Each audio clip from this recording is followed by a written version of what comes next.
পেঁয়াজ রসুন দিয়ে যে লতিটা রান্না করি খেতে কিন্তু দারুণ হয়। তার সাথে রয়েছে আমাদের বাড়ির সাদামাটা সিম্পল ভেন্ডির তরকারির রেসিপি। বেশ কিছুদিন আগে এক বন্ধু বলেছিলেন, দিদিভাই ভেন্ডির তরকারির রেসিপিটা শেয়ার করো। তো রেসিপিটা শেয়ার করতে বেশ অনেক দিন দেরি হয়ে গেল, তার জন্য আমি দুঃখিত। তো দেখুন, আমাদের একদমই কিন্তু সিম্পল রান্না। তো তেলের মধ্যে মাছ ভেজেছিলাম, ওই তেলের মধ্যেই রান্নাটা করে নিচ্ছি। একটু পাঁচফোড়ন দিয়েছিলাম, এরপর আলুগুলোকে দিয়ে একটু লবণ দিয়ে একটু নাড়াচাড়া করে একটু জল দিয়ে ঢেকে দিলাম। তাতে করে আলুগুলো বেশ নরম হয়ে যাবে। তারপর একটু কিছুক্ষণ পর ঢাকনাটা খুলে আলুগুলো লাল লাল করে ভেজে নিয়ে তারপর দিয়েছি ভেন্ডিগুলো। আমাদের তরকারিতে কিন্তু আলুর পরিমাণটা একটু কমই থাকে, তো সেই বুঝেই অল্প করেই আলু দিয়েছি।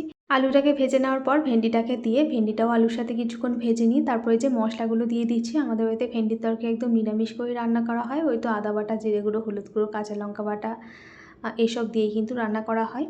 তো সেই সাথে একটুখানি দিলাম মিষ্টি। গুড় আমাদের সব রান্নাতেই মিষ্টি দেওয়া হয়, তো আমরা গুড় ব্যবহার করি, তাই আমরা গুড় দিলাম। আপনারা যারা চিনি ব্যবহার করেন তারা চিনি দেবেন, আবার যারা রান্নায় মিষ্টি দিতে পছন্দ করেন না তারা মিষ্টি দেবেন না। এরপর অল্প অল্প করে জল দিয়ে কম আঁচে মশলাটাকে ভালো করে কষিয়ে নেব, যাতে মশলার কাঁচা গন্ধ না আসে। তো কম আঁচে কিন্তু আমি দুবার জল দিয়ে দিয়ে মশলাটাকে জলটাকে শুকনো শুকনো করে আবারও কিছুটা জল দিয়ে মশলাটাকে সবজিটাকে ভালো করে কষিয়ে নিয়েছি। এরপর সবজিটা ভালো করে কষানো হয়ে গেলে জল দিয়ে এখন ঢেকে দিলাম, কমিয়ে দিচ্ছি ফুটে উঠলে।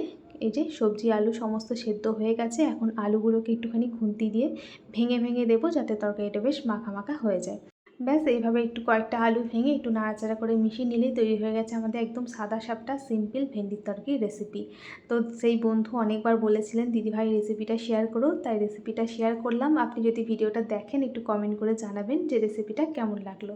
এরপর বানাবো কচুরলতি। আমাদের বাড়িতে কিন্তু কচুরলতিটা বেশিরভাগ দিন এই পেঁয়াজ আর রসুন দিয়ে রান্না করা হয়, তবে খেতে দুর্দান্ত হয়।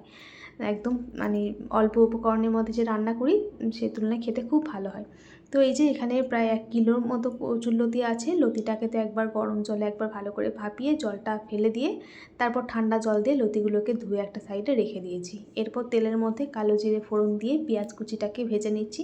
পেঁয়াজ কুচির একটু নরম হয়ে এলে এই সময় দিয়ে দেবো রসুন। বেশ অনেকটাই রসুন আমি গ্রেট করে নিয়েছি। আমরা কিন্তু রসুনটা গ্রেট করে দিই, বেটে দেওয়ার থেকে গ্রেট করে দিলে দেখবেন খেতে বেশি ভালো হবে। তো এরপর পেঁয়াজ আর রসুনটাকে একসাথে করে ভেজে নিচ্ছি। একটু মিডিয়াম আঁচে ভাজবো, তাহলে সুন্দরভাবে ভাজা হবে। সাথে দিলাম একটুখানি কাশ্মীরি লঙ্কার গুঁড়ো, হলুদ গুঁড়ো। এগুলোকেও পেঁয়াজ রসুনের সাথে একটু নাড়াচাড়া করে মিশিয়ে নিয়ে তারপর ওই যে ভাপিয়ে রাখা কচু লতিটাকে দিয়ে দিচ্ছি। এখন কিন্তু একদম কম আঁচে আঁচে রান্না করতে হবে, আর এর মধ্যে কিন্তু আর জল দেব না। পরিমাণ মতো লবণ আর একটুখানি গুড় দিয়েছি, সাথে দিলাম কাঁচা লঙ্কা বাটা। যারা শুকনো লঙ্কা খান বাটা বা ফোড়ন সেই হিসাবে দিয়ে দেবেন ঝালটা নিজেদের পছন্দ মতো। এরপর এই যে সমস্ত কিছু ভালো করে খুন্তি দিয়ে নাড়াচাড়া করে মিশিয়ে কম আঁচে ঢাকনা দিয়ে ঢেকে দিলাম। কিছুক্ষণ পর পর ঢাকনাটা খুলে একটু নাড়াচাড়া করে নেব। এইভাবেই রান্না করব, একটুও কিন্তু জল দেব না। কম আঁচে আঁচে এইভাবে রান্না করব যতক্ষণ না লতিগুলো সুন্দরভাবে সিদ্ধ হয়ে যায়। এইভাবে রান্নাটা যে করি গরম গরম ভাতের সাথে খেতে দারুণ লাগে। তো রেসিপিগুলো কেমন লাগলো বন্ধুরা একটু কমেন্ট করে জানাবেন। তো চলুন আজকের মতো টাটা। সবাই ভালো থাকবেন, সুস্থ থাকবেন। দেখা হবে নতুন আরেকটা ভিডিওর সাথে।